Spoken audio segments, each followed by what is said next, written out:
Hello my fellow artists and art connoisseurs, my name is Ollie and welcome to Drawberries. From time to time I somehow manage to get my non-artist boyfriend Henry to draw a character. He's always a bit hesitant at first because, well, it's hard to want to draw when you're unsure of yourself and your art skills.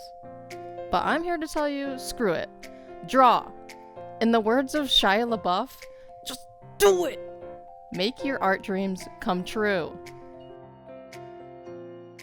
Anyways, let's get started. What you're seeing first is Henry's time-lapse of him drawing his character that he named Beautiful Babe Betty. She is quite the beauty. Right here, Henry starts adding in some short hair for a shaved head look. And to add to how badass she already looks, he added in a random chunk of spiky hair on the right.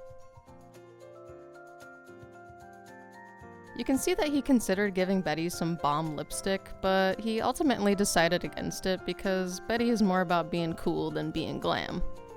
I also love how Henry only gave her one rocket boot. Like, I really hope Betty has great balance because otherwise I just imagine her violently spinning around in circles while shooting her gun. Okay, wait, that's actually way cooler than if she just had two rocket boots. Good call, Henry. She's a lean, mean, spinning machine.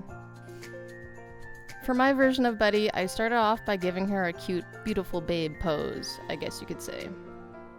It's not that I don't like her original pose, it's just that I wanted to make my version, less cursed. No offense, Henry, you know I love your drawings. You can also see that I made her gravity-defying hair lay a bit more realistically. But I kept that hair spike on the other side of her head, so give me some credit, okay? Sorry, Henry.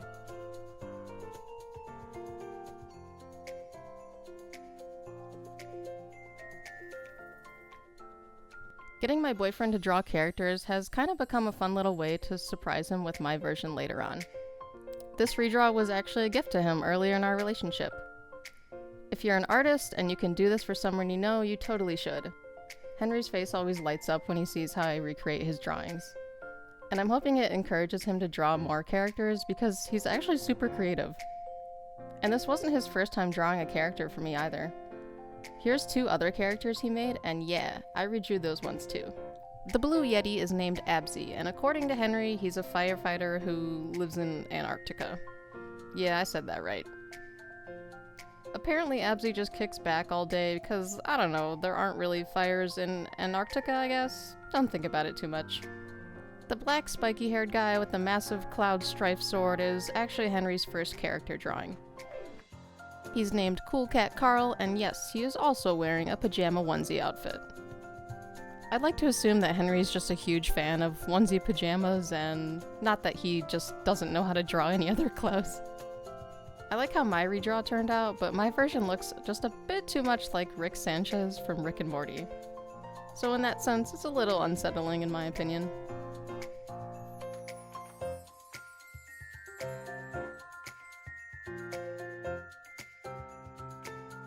The painting style you'll see in this video isn't one I normally do. I think I just went all out with this piece because I wanted to give painting a try. Plus I wanted to really impress Henry since this was a gift for him.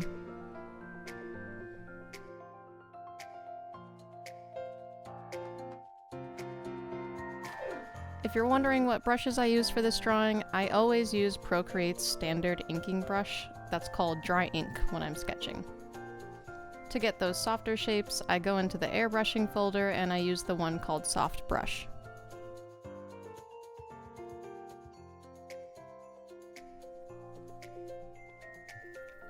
I really tried my best with Betty's weird modified gun.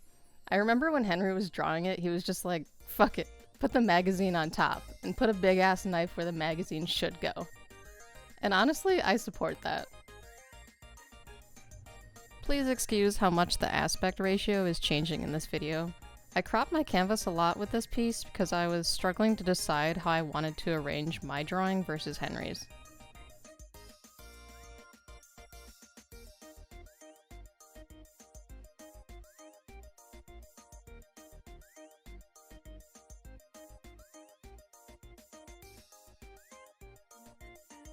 At this point you can see I'm really getting into the rendering of Betty's hair and bodysuit.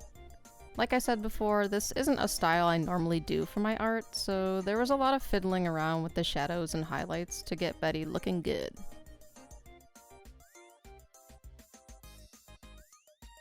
Here, I started adding in the highlights I just mentioned to make Betty's suit look less flat.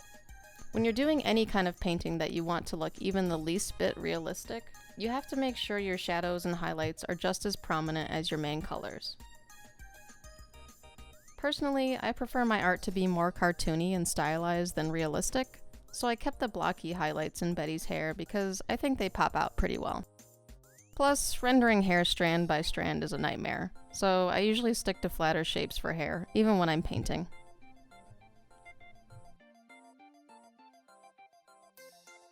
One tip I can give while we watch as I do teeny tiny details is that if you're trying to paint a human body realistically, they'll typically always have what is called a core shadow, also known as a form shadow. Here's an example. You can see that I have core shadows going down Betty's legs. Core shadows are the darkest part of the shadow just before the reflected light starts bouncing off of it. You can see my core shadow on Betty's bent leg. Just below the shadow, you can see the tiny bit of reflected light on the edge of her suit. The best way I can put it is that core shadows help show the form of what you're painting. I'm basically at the point now where I'm just doing small rendering on her boots, adding in the knives that stick out, and rendering out the tiny details on her gun. So let's get to it.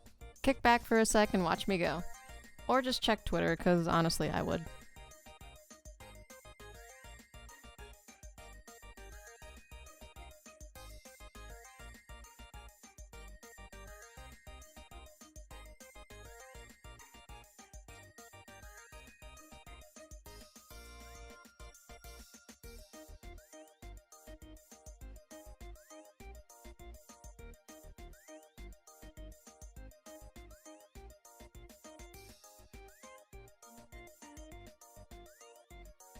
You can see now that I'm trying to add in more details to Betty's onesie pajama suit. The design of the suit itself started to feel a little bland since there wasn't really any details other than the buttons, so I popped in some textures to give her suit some more oomph.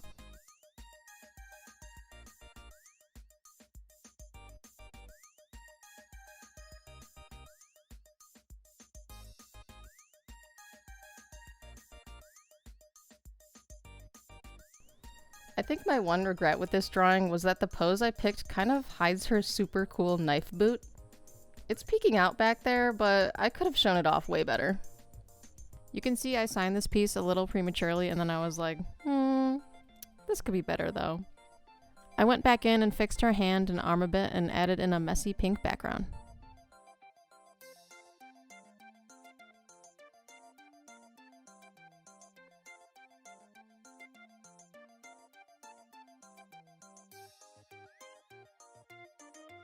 Here's the finished beautiful babe Betty. What do you think? Is it less cursed? Should I have kept it just as cursed as Henry's drawing? No offense, Henry, I cherish your drawings. That's all for this video. Thank you so much for watching. I hope you enjoyed my little recreation. Now onto today's art tip.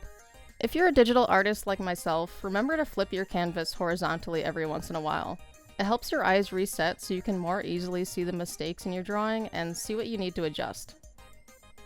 I can't believe how helpful this is, and the fact that I only just recently started doing this is a little sad. I mean, I went through the entirety of 4 years at an art college without ever flipping my canvases. Horrifying, I know, right? Anyways, give it a try. Once again, thanks for watching.